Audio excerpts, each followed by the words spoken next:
Bonjour à tous, c'est parti pour la fin de la préparation de la charpente de la tour octogonale à l'atelier.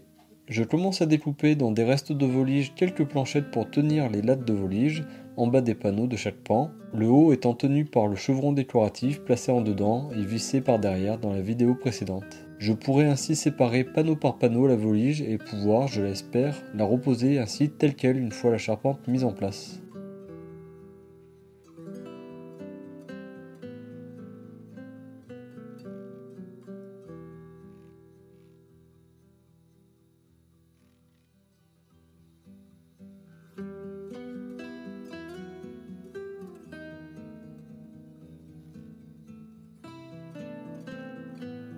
Je la visse ensuite de façon à ce qu'elle reprenne les voliges qui sont donc tenus par les chevrons sur la partie haute.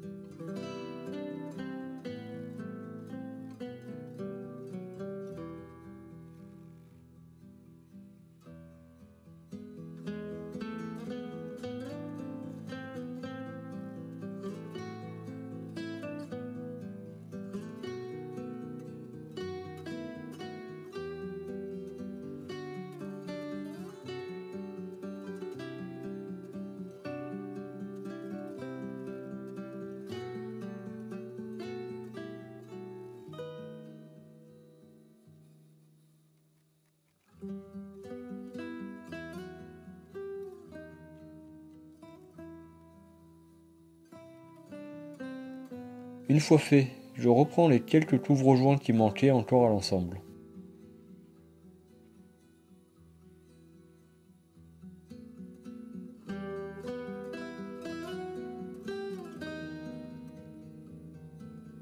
Quand c'est terminé, je vais récupérer à la suite 6 des 8 chevrons posés au sol qui seront maintenus horizontalement par une jambe de force en dessous.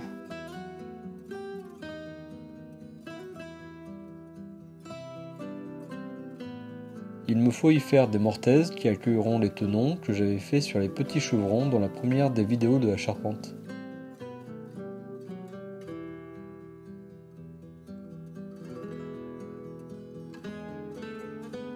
Après avoir tracé, je dégrossis la mortaise avec une fraise montée sur une perceuse.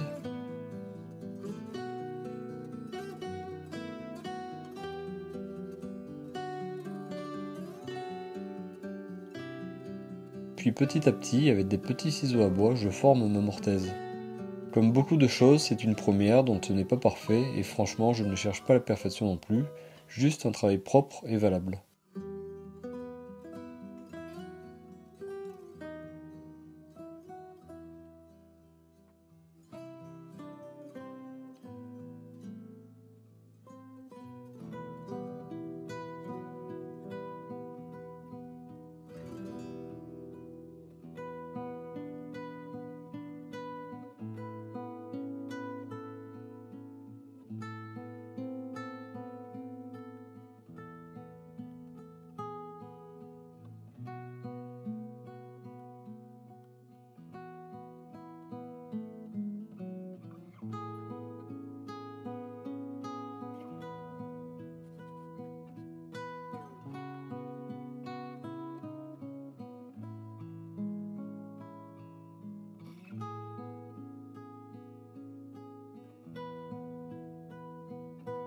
Une fois que la mortaise est telle que je la veux, je reprends mes tenons avec deux rabots dont un de type Guillaume qui permet de raboter contre une face bien au fond de l'angle. J'adapte donc mon tenon à ma mortaise, comme ces premiers n'avaient été que dégrossis et qu'il me semble plus facile de faire correspondre un tenon à une mortaise que l'inverse.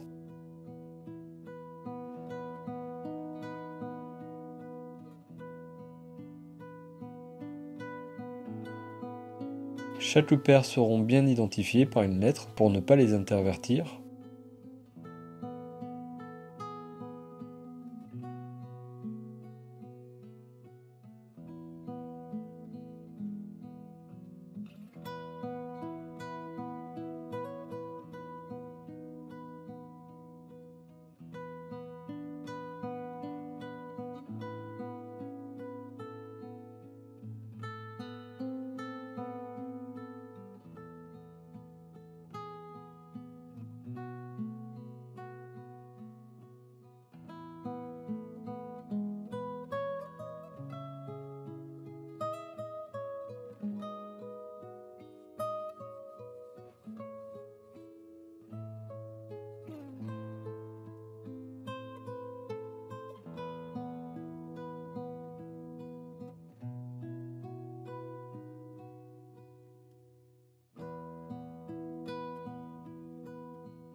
Quand les 6 ensembles sont réalisés, je démonte les planches posées sur la tranche qui font l'épaisseur de la future isolation, puis les 8 panneaux de volige.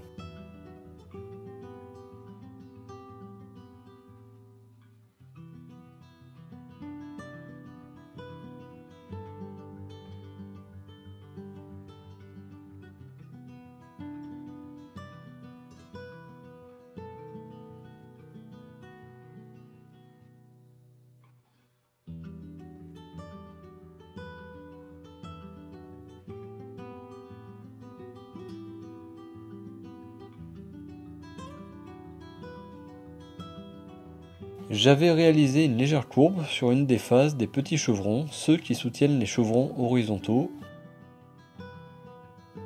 Je vais reproduire la même chose sur les pannes principales de la charpente. J'en démonte une première sur laquelle je valide mon tracé, puis m'en servirai tout du long de modèle pour reporter le tracé sur les 7 pannes suivantes.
Puis un petit coup de ponçage pour adoucir le trait de coupe de la scie à ruban.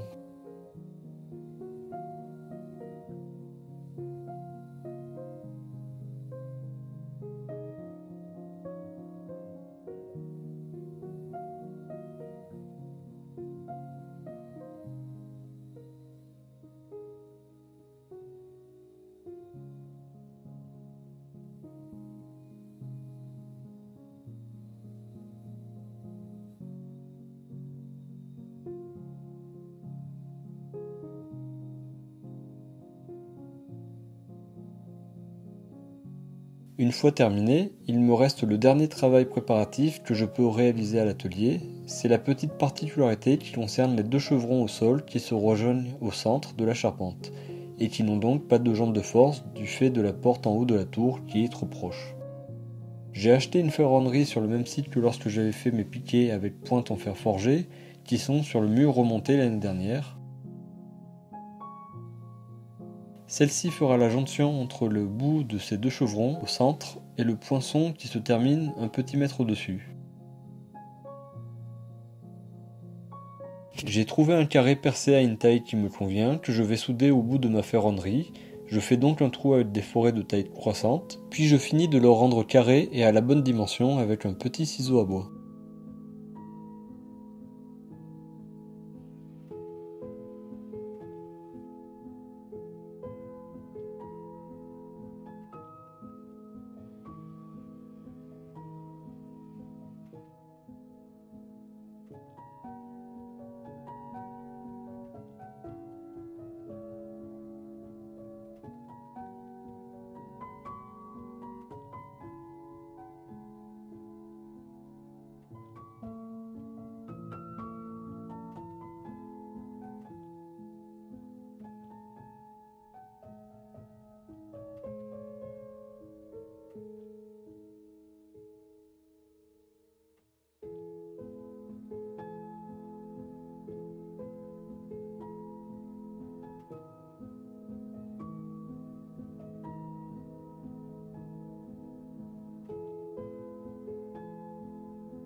Ensuite, je perce à travers le poinçon à la hauteur du carré pour pouvoir le bloquer sur la hauteur.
Puis je découpe dans un petit morceau de bois dur un petit carré long que je vais arrondir et affiner avec un rabot à bois pour en faire une cheville en bois.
Une fois validé le montage, je finis de démonter la structure et l'entrepose en attendant la transhumance prochaine.